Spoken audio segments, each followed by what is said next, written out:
Je, ni nani amempindua Alassane Ouattara? Ni nani kampindua kibaraka wa mabeberu? Ni nani aliyethubutu kufuata njia za kina Ibrahim Traore, Assimi Goita na Abdourahamane Tichiane? Kuyajua haya, acha tuingie ndani zaidi tuone ilikuwaje kuwaje. Tunaanzia miaka 1950-1960. Wakati ambapo Afrika iliamua kujivua kutoka kwenye minyororo ya ukoloni. Uhuru ukatamalaki Afrika. Ilikuwa ni kama moto wa nyikani. Ghana chini ya Kwame Osagyefo Nkrumah, Tanzania chini ya Julius Kambarage Nyerere, Jamhuri ya Kidemokrasia ya Kongo chini ya Patrice Emery Lumumba. Matumaini yalikuwa yako juu sana na watu wakawa wanaota kuhusiana na ubinadamu, mafanikio na kujitawala wenyewe. Lakini chini ya carpet, mbegu za kulifanya bara la Afrika liwe halina nguvu zilikuwa zimeshapandwa tayari. Mipaka ya kikoloni ikawa imewekwa na imewekewa na kanuni, lakini na uchoyo ndani yake pia. Ikafika mahali mpaka ikawa inagawa makabila pamoja na tamaduni zilizoko Afrika. Na mifumo ya kikoloni ikaacha majeshi ambayo yametrainiwa kwa ajili ya kulinda maslahi ya mabeberu. Hawakufundisha majeshi haya kwa ajili ya kujenga mataifa yao, hapana, na wakajidai wameondoka Afrika. Lakini uwepo wao ukawa umetawala kwenye mifumo muhimu sana kama mifumo ya kifedha, jeshini, lakini pia na kwenye visima vya mafuta. Ni kwenye hali kama hiyo ambapo mapinduzi yalitokea. Na kuna sababu kadhaa. Sababu ya kwanza, kupata uhuru huku mkiwa bado na akili ya kikoloni, uhuru huo unakuwa haujakamilika bado. Na mapinduzi mengi ya Afrika yalitokea, lakini waliokuwa wanapindua walikuwa ni vibaraka. Wanapindua lakini bado mataifa yao ni maskini. Na viongozi wa Afrika waliopinga unyonyaji na ubeberu walionekana kuwa ni tishio kwa mataifa ya magharibi. Na wengine waliuawa kwa msaada wa mataifa ya magharibi. Na Afrika ikajifunza kuwa kumbe mikono ya watu kutoka nje bado inalitawala bara la Afrika. Kutokea Nigeria mwaka 1966 mapinduzi yalitokea. Lakini pia kumuondoa Haile Selassie mwaka 1974. Na kuinuka pia kwa Samuel Doe huko Liberia. Wakainuka maafisa vijana ambao walikuwa wanaendeshwa kwa rushwa, lakini pia vile vile walikuwa wanapotoshwa na madaraka kutoka nje, wakilindwa kwenye maikulu yao kwa mitutu ya bunduki, na huku wakiwa na ahadi kibao. Na majeshi yakawa vyote ni wakombozi, lakini wakati huo huo ni kama majambazi hivi. Na katika baadhi ya maeneo mapinduzi yalitokea au yalikaribishwa kwa jina la kutaka kudili na umasikini, lakini upande wa pili kumbe walikuwa wanadanganya tu. Askari walionekana kuwa ni watu wenye nidhamu sana, ambao hawajihusishi kabisa na masuala ya siasa. Lakini kadiri muda ulivyokwenda, wengine wakawa ni sehemu ya kile ambacho walikuwa nakipinga na kukipigania. Sasa katika hili, uwepo wa Ufaransa huko kwenye mataifa ya Afrika Magharibi ilikuwa ni ngumu sana kuukataa, pamoja na jukumu walilokuwa nalo hapo. Siasa za Ufaransa, wakijidai ni wanadiplomasia, lakini wakaishia kuweka kambi za kijeshi, huku wakidhibiti masuala ya uchumi katika mataifa haya, kwa maana kuwa Paris ndio ilikuwa muamuzi wa mwisho kwa hatima ya viongozi wa Afrika Magharibi. Na viongozi wote ambao walipingana na maamuzi haya na kutishia maslahi ya Mfaransa wakajikuta wamepinduliwa. Kumbuka wakati ambapo Thomas Sankara alipopindua nchi na kufanya nchi ijitegemee, basi kilichofuata kinajulikana. Aliuawa katika mapinduzi, tena na rafiki yake wa karibu mno. Ni mpaka miaka ya hivi karibuni ambapo ameingia Captain Ibrahim Traore, ambaye tunasema ni blueprint ya Thomas Sankara, akitembelea katika ile roho ya Thomas Sankara. Basi na yeye pia vile vile anapitia pressure hiyo hiyo. Katika jambo lingine ni kwamba uhuru si chochote wakati ambapo uchumi, lakini jeshi pia linashikiliwa na watu wa nje. Na Afrika imejifunza kuwa uhuru unatakiwa uhuru kamili na sio masuala ya kisiasa, lakini masuala ya kiuchumi na kitamaduni pia. Mbali na hapo, basi mapinduzi yatakuwa kama mchezo wa bao kwa mataifa ya magharibi. Kwa sababu sio kila mapinduzi yamelenga kuwatoa wananchi kwenye umasikini. Mapinduzi mengine ni ya mbwa kala mbwa, kama yale mapinduzi ya Gabon. Na miaka kadhaa hivi michache karibuni, Afrika imeshuhudia mapinduzi yanayojulikana kama mapinduzi ya kweli, kama Mali, Niger, Guinea na Burkina Faso. Na watu wengi wakawa wanaona kumbe jeshi likipindua mambo yanaweza yakabadilika yakakaa sawa. Na wanaopindua hawaishi tu maisha ya starehe, lakini ni watu wanaodili na mifumo inayovuja. Askari wanaongea kuhusiana na ukuu wa Mwafrika, wakafutilia mbali mikataba na kufukuza kambi za jeshi za Ufaransa. Wakajaribu hata kuchallenge uchumi wa watu wa magharibi. Miji ikajaa bendera za mataifa haya huku na nyimbo zikiimbwa mitaani. Kwa mara ya kwanza katika miongo kadhaa iliyopita, kijana mdogo anaitetemesha dunia. Lakini jambo lingine, demokrasia inaposhindwa, hata vifaru, mabomu na bunduki huwa vinaonekana kuleta tumaini.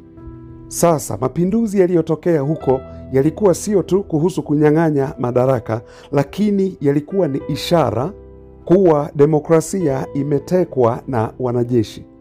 Ni dalili ya mifumo iliyokuwa imeahidi demokrasia, lakini ikaleta madeni kwa haya mataifa ambayo kulipika inakuwa ni ngumu. Na Afrika ikajifunza kuwa ukimya wa watu siku zote hawawezi wakanyamaza milele. Na wakati ambapo sauti za watu hazisikilizwi, basi mapinduzi ni lazima viongozi wajiandae. Na Kapteni Ibrahim Traore alithubutu katika umri wake wa miaka 30 na hapo. Akatokea kwenye huo ukanda wa Saheli ni kama dhoruba, na maneno yake yakikata ndani kabisa katika makovu ya Afrika. Akiongea kuhusiana na kuungana kwa Waafrika wawe na umoja, akiongea kuhusiana na rasilimali za Afrika, na akipinga unyonyaji wa mataifa ya magharibi. Huku pembeni yake kukiwa na viongozi wengine wapya, na huku akiunda umoja ambao ni umoja wa Sahel. Ni umoja ambao umeondokana na misingi ya kikoloni, lakini umoja unaoelezea hatima ya mataifa haya itakuwaje.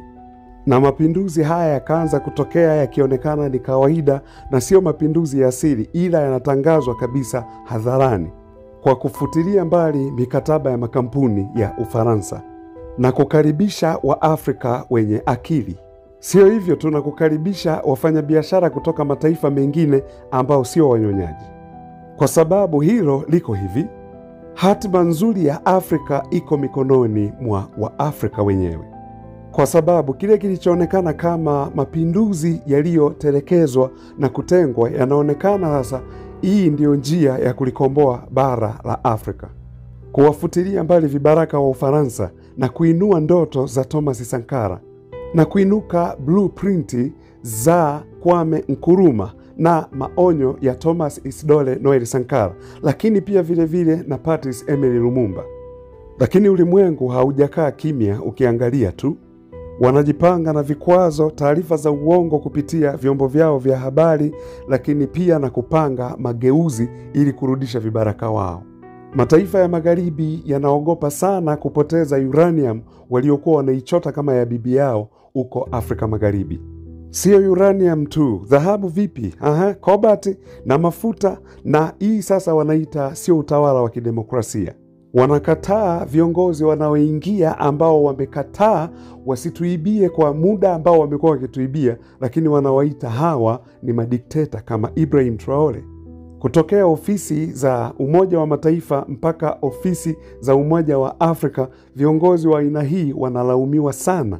Lakini huko katika viunga vya Bamako, Niamey na Wagadugu, wamama wanawaombea watoto wao ulinzi waliovaa sare za jeshi kwa ajili ya kupambania taifa lao.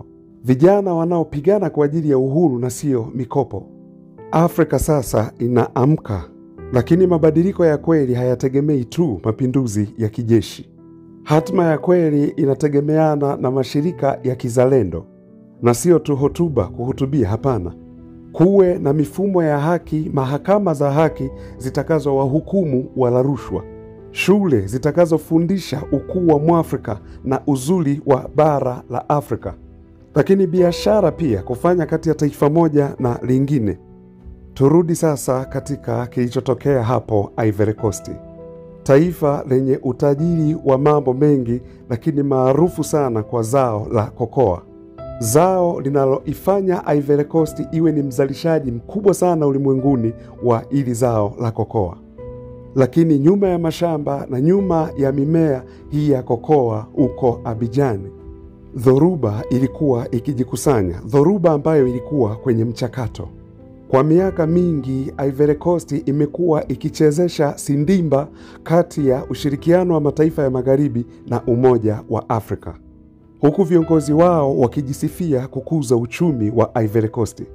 Lakini mitaa ya Ivory Coast ilikuwa inaongea kitu tofauti kabisa. Vijana ambao hawana ajira ni wengi mno. Maeneo ya vijijini yalikuwa yametelekezwa na serikali ya Ivory Coast. Wakulima ambao ni uti wa mgongo wa taifa wakawa wanalia na kulalamika kwa unyonyaji wa maeneo yao kuchukuliwa na wageni. Na nyuma ya pazia, ushawishi wa Ufaransa ulikuwa umejikita ndani sana jeshini. Kwenye bandari usiseme. Halafu sasa taasisi ya uraisi ndio wao wanaiendesha. Na hili likawa limeanza na minong'ono. Maafisa wa jeshi ambao ni vijana walikuwa wanakutana na kufanya vikao kimya kimya uko kaskazini mwa taifa la Cote d'Ivoire. Yaani ni kwamba walikuwa hawawezi kuonekana na mamlaka kutokea Abidjan, wakitiwa moyo sana na mapinduzi yaliyotokea Burkina Faso, huku wakikasirishwa sana na serikali ya rushwa na viongozi wala rushwa. Wakaapa kurudisha moyo wa kweli wa Kiafrika wa taifa lao. Captain Souleymane Diabaté mwenye umri wa miaka 34 tu akatokea kama sauti ya taifa hili, akiwa amepata mafunzo ya kijeshi Ufaransa na Urusi pia. Mwamba alikuwa na akili mno, ana mikakati, lakini ni mwana Pan-Africanism, na alikuwa akifuatilia, akiangalia kwa ukaribu sana namna Captain Ibrahim Traore anavyobadilisha taifa la Burkina Faso. Diabaté akaapa moyoni mwake kuwa Ivory Coast haitakuwa tena mtoto mtiifu kwa Ufaransa. Sasa mapema siku ya tarehe 21 mwezi wa 5 2025, kifaru cha kwanza kikaanza kuonekana mitaani huko Abidjan. Televisheni ya taifa ikazimwa, lakini Mwamba akatokea kwa njia nyingine, alafu akaongea akasema, mapinduzi haya sio mapinduzi ya kutaka kuchukua madaraka, ila ni mapinduzi kwa ajili ya utu, lakini kuwatetea wakulima pia wa kokoa. Sio hao tu, na wasomi wasiokuwa na ajira, na kwa kila raia wa Ivory Coast ambaye amechoka na usaliti huu. Na jeshi limeshachukua udhibiti wa nchi nzima hii ya Ivory Coast. Raisi akawa ameshikiliwa katika kambi ya kijeshi, huku wakisubiri sasa waje baadaye watangaze rasmi kuwa nchi imeshachukuliwa, ingawa internet ilikuwa imezimwa katika taifa zima la Cote d'Ivoire. Wakati huo huo, Umoja wa Afrika umeendelea kulaani, lakini ECOWAS na wao wametishia Ivory Coast kwa kuigonga vikwazo. Na Ufaransa kama kawaida wameshatishia kuondoa ubalozi wao ndani ya Ivory Coast, huku wakitaka uongozi ule wanaoita wa kidemokrasia kwa kufuata katiba urudishwe. Lakini kuna kitu ambacho kimebadilika, kwa sababu raia wengi wameandamana mitaani na wakiinua bendera za Ivory Coast, wakiimba nyimbo za uhuru, huku wakiwa na picha walizozichora za Captain Diabaté pamoja na Thomas Sankara akiwa pembeni, na mabango mengine yakiwa na wote watatu na Captain Traore akiwepo hapo. Mapinduzi haya yameenda kwa ulaini kabisa, sio ya umwagaji damu, lakini ni mapinduzi yaliyopelekea taifa la Ivory Coast haijajulikana imekuwaje, utawala utakuwaje, lakini rais pia ameshikiliwa. Na upande wa Burkina Faso, Ibrahim Traore amewapongeza watu wa Ivory Coast. Afrika sio uwanja wa michezo wala sio uwanja wa vita, ila Afrika ni alama ya utambulisho sahihi, lakini pia na ustaarabu. Karibuni sana Ivory Coast katika safari hii ya ukombozi. Sio watu wote wamefurahia haya mapinduzi, kwa sababu wafanyabiashara wengi ambao wana mahusiano ya moja kwa moja na Ufaransa wakaanza kuondoka nchini. Mashirika ya kijasusi ya magharibi yakawa yanajaribu na yenyewe kuzima mapinduzi haya, kwa maana kwamba soko pia la kokoa limekufa kwa unyonyaji wa Faransa waliokuwa wanaufanya, na mashirika ya Ulaya yanayotengeneza chokoleti kupitia hizi kokoa na yenyewe yamepaniki pia. Hii ikimaanisha kwamba wale waliokuwa wanafanya kazi na rais aliyetimuliwa hapa au kupinduliwa wakawa wanajikusanya mpakani na Ghana, wakimshutumu huyu captain kuwa huyu ni mtu hatari sana kwa demokrasia, na vyombo vya habari vinavyofadhiliwa na watu wa magharibi vikianza kumtangaza huyu kuwa ni kiongozi wa mapinduzi ambaye ni mwanajeshi lakini dikteta. Lakini vijana wa Ivory Coast walikuwa hawayajali haya yote.